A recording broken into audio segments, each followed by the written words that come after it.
सारा राज्य में असह्य झाड़ पारद तलकू तलकू खसुछि थंडारे थरुछंती सभिए तेबे राज्य मध्यकू उत्तर तथा उत्तर पश्चिम दिगरू शुष्क ठंडा वायु प्रवाह दुर्बल एवं आकाश निर्मल थिबारु आजिठू शीतर प्रकोप सामान्य कमिबार संभावना रही।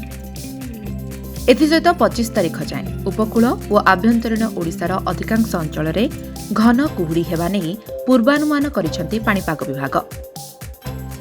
घन कुहुड़ी जोगु दृश्यमानर दूरता 200 मीटर रु कम रहिबार संभावना थिबारु येलो वार्निंग जारी करा जायछि। किंतु गत किछि दिन धरी राज्य में हाड़भंगा जाड़ जारी रहिथिबा बेले कलबल करुछि कालुआ पवन।